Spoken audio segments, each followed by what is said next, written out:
Olá, povo de Deus, graça e paz do Senhor a todos, meus amados irmãos.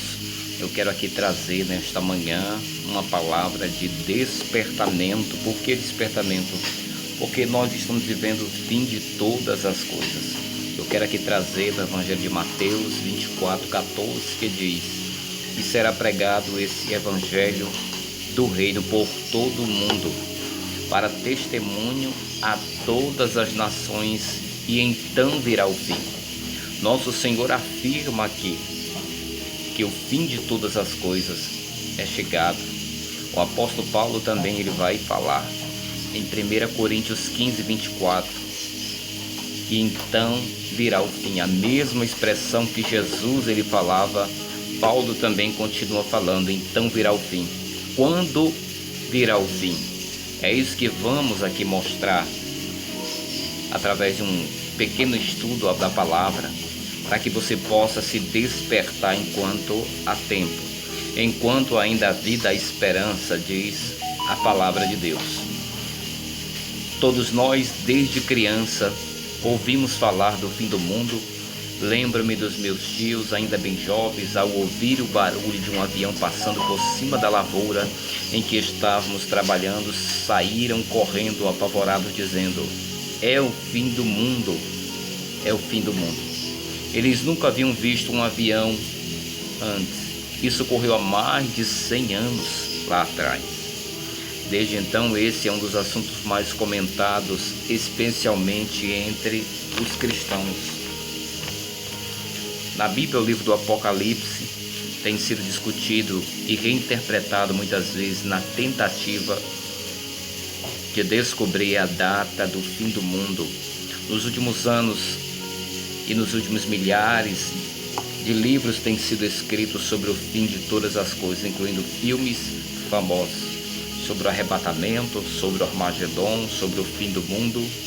A Bíblia afirma que tudo envelhece, os homens, os animais, as árvores, a morte habita no final da linha, tudo terá um fim.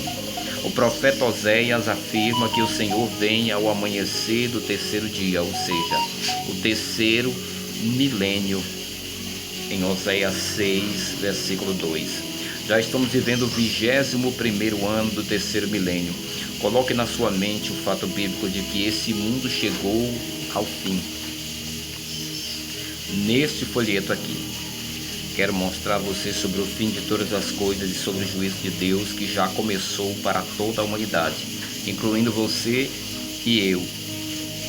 É urgentíssimo que você tome uma decisão ainda hoje, porque o mundo está indo para o inferno. Gostaria de que você não fosse para lá.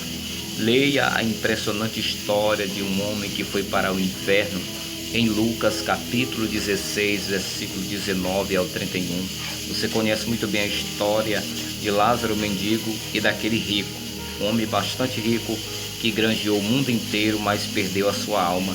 Enquanto Lázaro nada tinha, mas era um homem simples, um homem humilde, um homem que temia Deus, e quando partiu ele foi para o seio de Abraão, o paraíso, o céu, onde o nosso Deus está. O mundo está apodrecendo cada vez mais rapidamente. Os desvios morais, sexuais, o aborto, o crescimento e a aceitação da ideologia de gênero no mundo, o iminente início da Terceira Guerra Mundial são apenas alguns indícios muito claros de que o fim é agora. Mostro toda a base bíblica para isso em minhas cartas. Tenho escrito várias cartas sobre o fim de todas as coisas e você poderá acessá-las no Instagram do site arrependimentonacional.com.br. No ano passado, a ONU declarou que em 2021 será revelado um homem que vai governar o mundo. Na linguagem cristã é o anticristo. Essa é a única declaração das Nações Unidas e não deve ser considerada como uma profecia bíblica. A Covid-19 foi enviada por Deus para destruir a economia mundial e preparar as nações para aceitar um único governo sobre a terra. Já estamos no segundo ano da Covid-19 e a ação destruidora desse vírus não cessou. Assistiremos pasmos os próximos acontecimentos mundiais. Além disso, as alterações do clima, os sinais na terra e no céu já mostram claramente que chegamos ao fim. Na Bíblia, o número 10 fala do fim da paciência de Deus e do juízo de Deus. Noé foi o 10º depois de Adão, e com ele veio o dilúvio. Dou muitos detalhes sobre isso nas cartas. Veja uma frase importante do nosso Senhor Jesus Cristo em Mateus 24, 37 ao 39. Pois assim como foi nos dias de Noé, também será a vinda do Filho do Homem. Porquanto assim como nos dias anteriores ao dilúvio, comiam, bebiam, casavam e davam de casamento, até o dia em que Noé entrou na arca, e não perceberam, e senão quando veio o dilúvio e levou a todos, assim será também a vinda do Filho do Homem. Depois do surgimento do anticristo ocorrerá o arrebatamento da igreja, na ocasião em que aqueles que estiverem preparados subirão para o céu, e os que não estiverem passarão pela grande tribulação, que será o maior juízo de Deus sobre a terra em todos os tempos. Como diz Mateus 24, 21, porque nesse tempo haverá grande tribulação, como desde o princípio do mundo até agora. Não tenha hábito, nem haverá jamais. Abra sua Bíblia e leia com atenção João 3, 2 ao 3. Nicodemos, um sábio de Israel, fala: Rabi, sabemos que és mestre vindo da parte de Deus, porque ninguém pode fazer sinais que tu fazes, se Deus não estiver com ele. A isto respondeu Jesus: em verdade te digo, que se alguém não nascer de novo, não pode ver o reino de Deus. Se você ainda não nasceu de novo, busque a Deus imediatamente. Sem isso, o inferno estará muito próximo de você. Não estou falando de uma religião, mas de uma decisão pessoal sua por Jesus.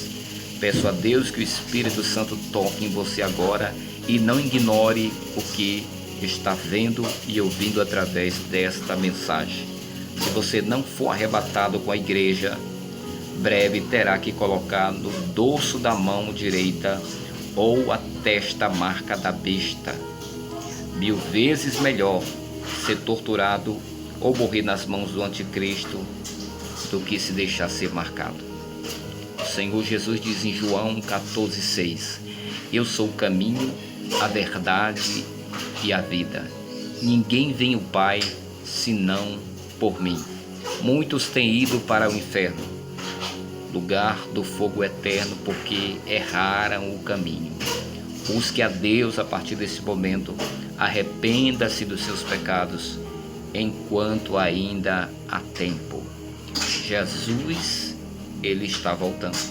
Você precisa estar incluído para o arrebatamento. Procure nesse momento buscar a face de Deus, buscar o caminho, a verdade e a vida, que é Jesus, para que você e sua casa alcance a salvação, alcance a eternidade. E para aqueles que estão entre dois pensamentos ou tentando desistir, parar no caminho, prossiga, meu irmão, porque a tua recompensa, ela virá do Senhor. Amém. Deus abençoe e medite nesta palavra, em nome de Jesus.